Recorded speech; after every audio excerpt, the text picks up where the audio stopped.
Hello everyone, welcome back to my YouTube channel commerce lecture. दोस्तों, आज की इस वीडियो में हम बात करने वाले हैं एचआर ग्लॉसरीज के बारे में। यहाँ पर मैंने आपके लिए 5 ऐसी ग्लॉसरीज लेके आए हैं, एचआर ग्लॉसरी, जो कि मैं डेली रेगुलरली वीडियो अपलोड करूंगा, जिसमें हम 5 ग्लॉसरी डेली बेसिस पे डिस्कस करेंगे, which is to be considered very important for executive to students. Okay, so without wasting time, let's get started. Or before starting this video, I am requesting you that if you are new on my channel, so please subscribe my channel and like the bell icon so you can get the notification of all the videos on prior basis. Okay, so let's get started.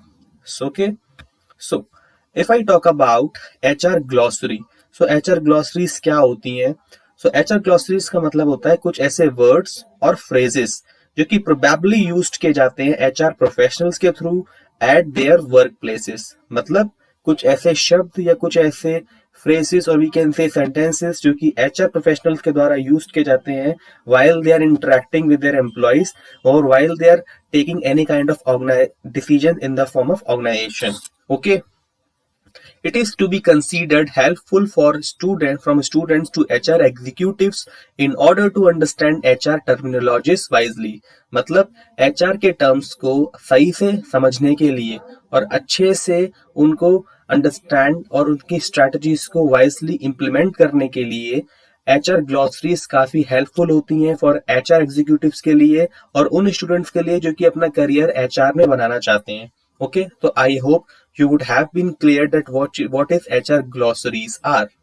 Okay, so in this particular video we will be covering 5 glossaries that named are 360-degree feedback, Abeland's paradox, absconding, absolute ratings, and absenteeism policy. So we will be figuring out all these HR glossaries one by one. Okay, so let's get started with first glossary, that is 360-degree feedback.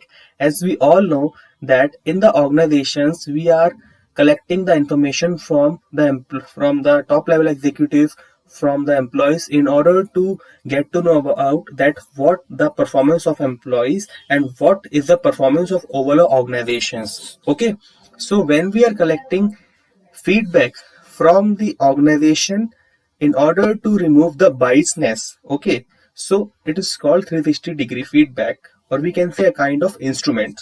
So what is 360-degree feedback? 360-degree feedback is a system or process in which employees receive confidential, anonymous feedback from the people who work around them. मतलब 360 degree feedback एक ऐसा system है और we can say एक ऐसी process है, set of ideas है, जिसके अंदर एम्प्लॉयज एक कॉन्फिडेंशियल और एनोनिमस फीडबैक लेते हैं पीपल से जो कि ऑर्गेनाइजेशन के अंदर काम कर रहे हैं। क्योंकि पहले क्या होता था ट्रेडिशनल टर्म्स में कि जो इन्फॉर्मेशन ली जाती थी या तो वो टॉप लेवल एग्जीक्यूटिव से ली जाती थी या तो वो कुछ ऐसे लोगों से ली जाती थी जो कि ऑर्गेनाइजेशन के अंदर ही काम कर रहे हैं, जो कि टॉप लेवल एग्जीक्यूटिव से काफी हद तक जुड़े हुए हैं। लेकिन वहां पर क्या होता था, काफी बाइसनेस होती थी। जब भी हम एम्प्लॉयज की परफॉर्मेंस के बारे में बात करते हैं, जब भी उनको रिवॉर्ड देने का टाइम आता था, तो वहां पर काफी मैनिपुलेशन, काफी बाइसनेस होती थी। सो इसी को रिमूव करने के लिए हमने 360 डिग्री फीडबैक को इन कंसिडरेशन में लेके आए।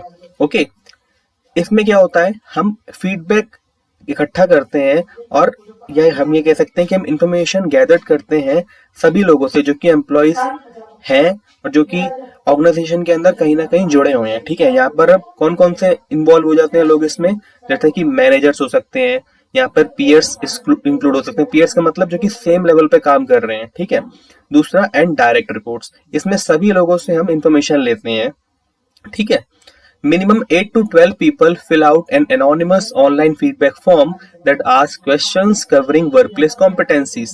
मतलब यहाँ पे क्या होता है, कम से कम 8 से लेके 12 लोगों का ग्रुप मिलकर एक ग्रुप बनाता है जहां पर हम इंफॉर्मेशन इकट्ठा करते हैं लोगों से अपने ऑर्गेनाइजेशन की कॉम्पिटेंसीज के बारे में कि ऑर्गेनाइजेशन की परफॉर्मेंस कैसी है, वहां पर एम्प्लॉयज किस तरीके से काम कर रहे हैं, उनका बिहेवियर कैसा है, क्या उनके राइट्स को इम्प्लीमेंट किया जाता है ऑर्गेनाइजेशन के अंदर, क्या टॉप लेवल एग्जीक्यूटिव किस तरीके से काम कर रहे हैं उनके साथ।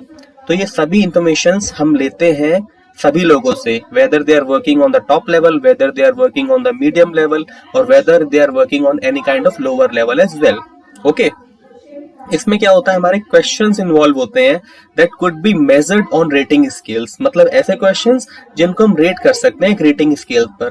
ओके, ये रेटिंग स्केल्स हमारे वो स्केल होते हैं जिसके अंदर हम किसी भी एक पर्टिकुलर क्वेश्चंस की क्वालिटी को नाप सकते हैं। It could be Likert scale, it could B bars, any kind of rating scales could be used by the HR professionals.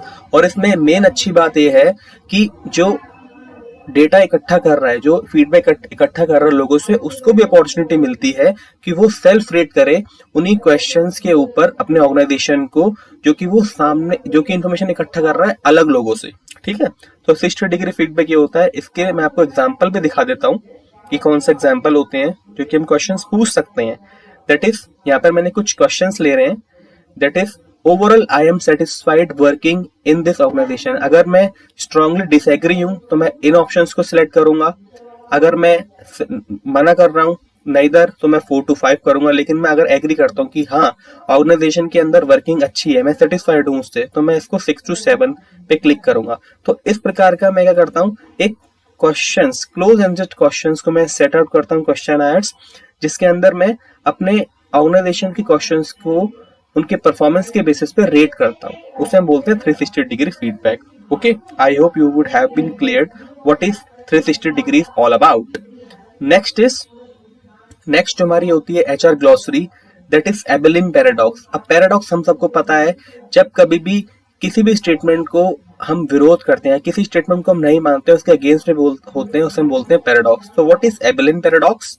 The Abelian paradox refers to a situation when a group makes a collective decision that is counter to the thoughts and feeling of its individual members। मतलब Abelian paradox एक ऐसी situation होती है जहां पर एक organisation के अंदर कोई भी group, it could be 3 to 4 people, it could be 4 to 5 people, और it could be differ from company to company, एक ऐसी ग्रुप जहां पर एक मिलकर एक डिसीजन लिया जा रहा है। हो सकता है कि मेरे ग्रुप में जो डिसीजन लिया जा रहा है वो किसी एक पर्टिकुलर व्यक्ति को पसंद ना आए, उसके अगेंस्ट में उसको काउंटर करता हो।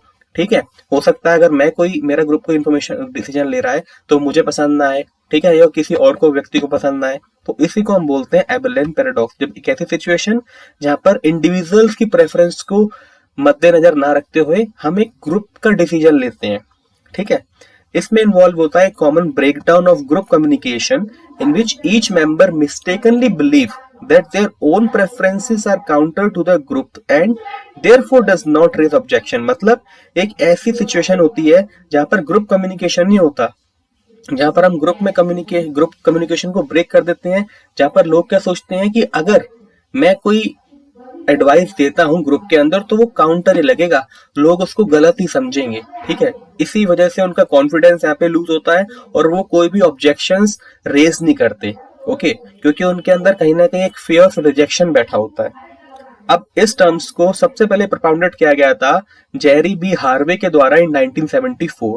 Okay, in the books of the Abilene paradox. ठीक है, अब यहाँ पे क्या होता है, instead of mutual accountability and honest communication the team begins acting on inaccurate data. मतलब यहाँ पर म्यूचुअल अकाउंटेबिलिटी नहीं होती, यहाँ पर लोग सोचते हैं कि हम म्यूचुअल अकाउंटेबिलिटी नहीं रखेंगे, हम मतलब किसी भी चीज के लिए हम मिलकर जवाबदेही नहीं है। यहाँ पर क्या करते हैं, वो ऑनेस्ट कम्युनिकेशन के बजाय अपना खुद के एक्शन पे काम करना शुरू कर देते हैं, जो कि गलत भी हो सकता है ऑर्गेनाइजेशन के लिए। ठीक है, सो एबेलियन पैराडॉक्स एक ऐसी सिचुएशन होती है जहां पर लोग क्या करते हैं, एक रॉन्ग मिसकंसेप्शन बना लेते हैं किसी भी चीज के बारे में। ठीक है, अब नेक्स्ट हम समझते हैं, या फिर मैं आपको इसका एग्जांपल भी आपको दिखा देता हूं जो कि मैंने यहाँ पे लिया है। ओके,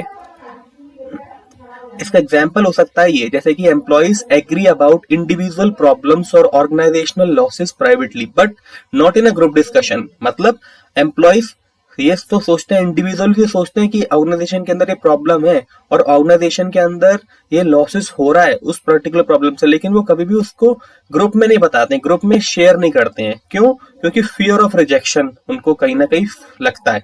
दूसरा, employees fair to suggest steps, यानी कि वो अपना एडवाइस देने से डरते हैं।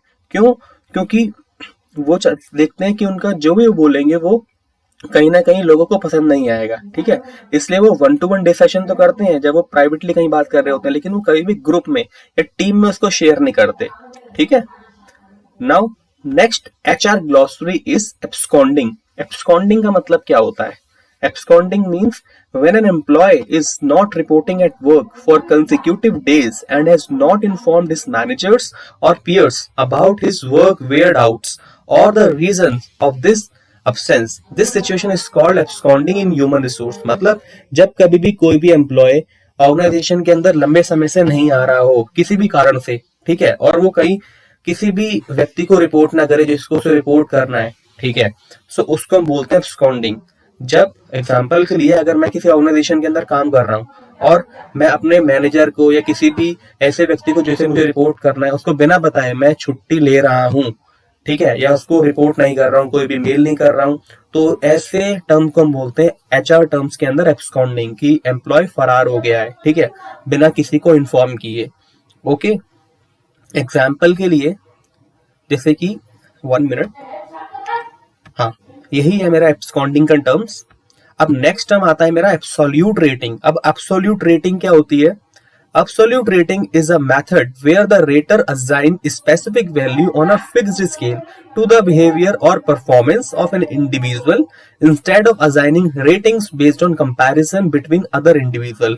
मतलब absolute rating एक ऐसा टर्म है जिसको HR प्रोफेशनल्स के द्वारा यूज किया जाता है जब भी वो अपने एम्प्लॉयज की परफॉर्मेंस को रेट कर रहे होते हैं या उनका इवेल्युएशन कर रहे होते हैं। यहाँ पे क्या होता है कि हम टीम में किसी भी टीम को रेट नहीं करते या हम किसी भी चीज का कंपैरिजन नहीं करते, एम्प्लॉयज का कंपैरिजन नहीं करते आपस में। यहाँ पर हम हर एक व्यक्ति का, इंडिविजुअल्स का अलग अलग पैरामीटर्स पर उसको रेट करते हैं कि कैसा उसकी परफॉर्मेंस है, ठीक है, क्या वो सही से काम कर रहा है कि नहीं, क्या क्या उसकी वीकनेसेस है। यहाँ पर हम अलग से उनको रेट करते हैं। अब जो रेटिंग स्केल होता है वो मेरा जनरली 1 to 5 लाई करता है, यानी कि 1 को हम यूज करते हैं लोएस्ट के लिए एंड अदर जो अगर मेरा 5 है तो उसे हम बोलते हैं उसकी परफॉर्मेंस अच्छी है। ओके, सो यहाँ पर बहुत सारे रेटिंग स्केल यूज किया जाता है। इट कुड बी बार्स, ठीक है, it could be Likert scale in order to give a clear performance understanding to the employees, ठीक है। एग्जाम्पल के लिए The organization analyze the performance of employees on different parameters, जैसे कि उनकी quality of work क्या है, उनकी क्रिएटिविटी कितनी है, कितना वो क्रिएटिव है, कैसा कस्टमर से उनको रिस्पॉन्स मिलता है उनके काम के बारे में। तो इन सब पैरामीटर्स पर हम इंडिविजुअल एम्प्लॉय को रेट करते हैं in this absolute rating term. अब यहाँ पर all the employees are rated on these parameters individually, ठीक है। Next HR glossary terms is absenteeism policy. Absenteeism policy का मतलब होता है ऐसी गाइडलाइंस और ऐसे procedures with the purpose of reducing the number of work days employees miss. मतलब हर ऑर्गेनाइजेशन के अंदर एक ऐसी पॉलिसीज होती हैं जो कि बताती है कि कितने दिन एम्प्लॉयज मिस हुआ है, कितने दिन एम्प्लॉयज ने काम पे नहीं किया है और क्या क्या चीजें उसने मिस की हैं due to their absenteeism. Okay, employee attendance policy and procedures में आउटलाइन द एक्सेप्टेबल रीजन। अब अटेंडेंस पॉलिसी में क्या होता है, कुछ ऐसे छुट्टियां होती हैं, कुछ ऐसी लीव्स होती हैं जो कि एक्सेप्टेबल होती हैं, जैसे कि एम्प्लॉयज कि इलनेस हो गया, एम्प्लॉयज इंजरी हो गई, ठीक है, एम्प्लॉयज इस टाइम पे काम करना नहीं चाहता है, तो ये कुछ हद तक ये रीजन तो एक्सेप्टेबल है जिसको हम एब्सेंटेजिज्म पॉलिसीज के अंदर कवर करते हैं। लेकिन कुछ ऐसे रीजंस होते हैं जहां पर एब्सेंटेजिज्म पॉलिसीज के अंदर हम क्या करते हैं, एम्प्लॉयज की प्रोडक्टिविटी को काउंट करने के लिए हम कुछ रीजंस होते हैं उसको हम हटा देते हैं। जैसे कि अगर वो जानबूझ के छुट्टी कर रहा है, ठीक है, इंटेंशनली काम पे नहीं आ रहा है, तो ये एब्सेंटेजिज्म पॉलिसीज के अंदर कवर किया जाता है, क्योंकि इससे कहीं ना कहीं एम्प्लॉयज की प्रोडक्टिविटी भी हाईलाइट होती है। Okay, so any workplace policy that outlines paid time off vacation days, sick days, parental और other leave is to be considered absenteeism policy.